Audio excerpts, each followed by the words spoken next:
नमस्कार, आप देख रहे हैं बिंदु 24 न्यूज। बिंदु 24 न्यूज में आपका स्वागत है। आइए चलते हैं इस वक्त की खास खबर की ओर। उप मुख्यमंत्री केशव प्रसाद मौर्य विंध्यवासिनी धाम पहुंचकर किया दर्शन पूजन, मीडिया के सवालों का दिया जवाब। उत्तर प्रदेश सूबे के उप मुख्यमंत्री एक दिवसीय दौरे पर मिर्जापुर पहुंचकर आदि शक्ति विंध्यवासिनी माता का दर्शन पूजन कर आशीर्वाद प्राप्त किया। सर्वप्रथम केशव प्रसाद मौर्य का उड़न खटोला Mirzapur police line parade ground में उतरा, जहाँ पर अधिकारियों तथा भारतीय जनता पार्टी के पदाधिकारियों ने उनका स्वागत किया।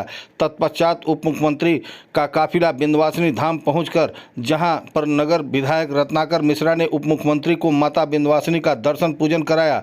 दर्शन पूजन करने के उपरांत अधिकारियों के साथ निर्माणाधीन विंध्य कॉरिडोर का प्रगति जानने के बाद इसे जल्द से जल्द पूर्ण करने का दिशा निर्देश दिया। केशव प्रसाद मौर्य उपस्थित मीडिया से बात करते हुए कहा कि मां विंध्यवासिनी का दर्शन पूजन करने का सौभाग्य काफ़ी दिनों बाद मिला है। मां के और जनता के आशीर्वाद से ही सरकार बनी है। सरकार की मंशा रही है कि अयोध्या में श्री राम जन्मभूमि पर मंदिर, बाबा विश्वनाथ कॉरिडोर और मां विंध्यवासिनी कॉरिडोर का निर्माण हो। बाबा विश्वनाथ कॉरिडोर बन गया, शेष दोनों कार्य तेजी से चल रहे हैं। मां विंध्यवासिनी कॉरिडोर के निर्माण प्रगति से संतुष्ट हूँ। पुलिस कस्टडी और न्यायालय में हत्या के ट्रेड पर मीडिया के सवालों का जवाब देते हुए उन्होंने कहा कि सपा गुंडों, अपराधियों और माफियाओं की पार्टी है, उसके मुंह से यह शोभा नहीं देता है। ऐसी घटना कहीं भी हो सकती है, पुलिस कस्टडी हो या कोर्ट में, दुखद है और दुर्भाग्यपूर्ण है। सरकार की मंशा गुंडों, माफियाओं और अपराधियों के भय से प्रदेश को मुक्त रखना है। अतीक और अशरफ की हत्या की जांच एसआईटी कर रही है। लखनऊ की घटना की जांच भी एसआईटी को सौंप दिया गया है। जल्द ही सच्चाई सामने आएगी। राहुल गांधी के चर्चित बयान पर कहा कि भारत एक लोकतांत्रिक देश है, यहाँ पर विरोध बोलने का पूरा अधिकार है।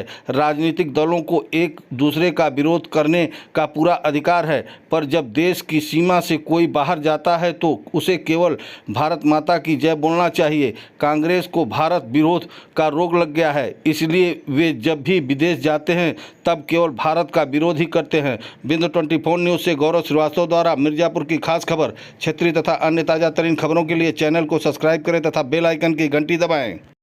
विंध्यवासिनी के चरणों में प्रणाम करने का, आशीर्वाद लेने का, दर्शन करने का मुझे इधर कई महीने बाद सौभाग्य मिला है और आज दिव्य दर्शन करके मन गदगद है। माता जी का जो धाम का निर्माण हो रहा है, धाम के निर्माण को देख करके एक भक्त के रूप में भी परम संतोष हो रहा है। और सरकार चूंकि माता जी के आशीर्वाद से बनी है, उत्तर प्रदेश की जनता के आशीर्वाद से बनी है, और स्टेट सरकार का जो संकल्प था कि अयोध्या में रामलला की जन्मभूमि पर भव्य मंदिर बने, काशी में बाबा विश्वनाथ जी का धाम बने, तो विंध्याचल धाम भी वैसा ही भव्य और दिव्य बने।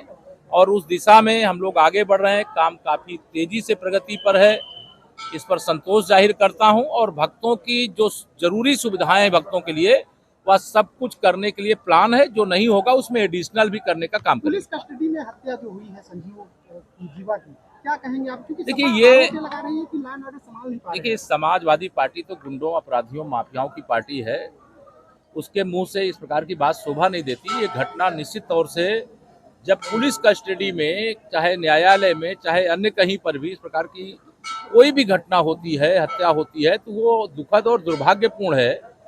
सरकार की मंशा गुंडों, अपराधियों, माफियाओं के भय से प्रदेश को मुक्त रखने का है। इस प्रकार की जब कोई घटना हो जाती है तो हम लोगों के लिए भी ये चिंता का विषय है। लेकिन चाहे वो प्रयागराज में अतीक और अशरफ की हत्या का आयोग जांच कर रहा है, एसआईटी जांच कर रही है, और जो लखनऊ की हत्या है उसकी भी जांच एसआईटी को सौंप दी गई है। जो भी सच्चाई होगी वो सामने आएगी। लेकिन सरकार की मंशा यही है कि जो अपराध करता है, जिसे फांसी के फंदे तक पहुंचना चाहिए, हम ठोस पैरवी करके उसे फांसी दिलवाएं, उसको आजीवन कारावास दिलवाएं, उसकी जिंदगी जनता के बीच में, समाज के बीच में नहीं, परिवार के बीच में नहीं, उनकी जो जीवन है, जो अपराध करने वाले हैं, उनकी जगह जेल में होनी चाहिए। हमारी सरकार उसी मंशा से काम कर रही है। इसको भारत विरोध का रोग लग गया है। और श्री राहुल गांधी तो चाहे वो लंदन जा रहे हैं, चाहे अमेरिका जा रहे हैं, जहाँ के प्रधानमंत्री और राष्ट्रपति स्वयं माननीय मेरे प्रधानमंत्री नरेंद्र मोदी जी का ऑटोग्राफ लेने की बात करते हैं, वहां जाकर के प्रधानमंत्री श्री नरेंद्र मोदी जी की आलोचना करना या तो जैसे कोई अपने आप अपने को भस्म करने का काम कर रहा है। और श्री राहुल गांधी जी के देश के बाहर भारत विरोधी, भाजपा विरोधी, माननीय प्रधानमंत्री श्री नरेंद्र मोदी जी के विरोध में दिए गए बयान की मैं कड़ी से कड़ी आलोचना करता हूं। और जो भी देश के राजनीतिक दल हैं, उनके कोई भी नेता जो बोलना है हमारे खिलाफ बोलें, उस पर रोक नहीं है, लेकिन देश में बोलें। देश के बाहर जाकर के देश के विरोध में बोलेंगे तो निश्चित तौर से मैं यही कहूंगा कि वह गलत है। और गलत वह क्यों बोले हैं, उसके लिए मैंने कहा था, जो आप कह रहे हैं कि अगर उनको कोई स्वास्थ्य उनका नहीं ठीक है तो इलाज करा लें, लेकिन भारत के विरोध में भारत के बाहर जाकर के नहीं बोलना चाहिए। तरफ से ऑफर होगा, अगर चूंकि प्रदेश में ही है। तो नई बात है यार। Thank you.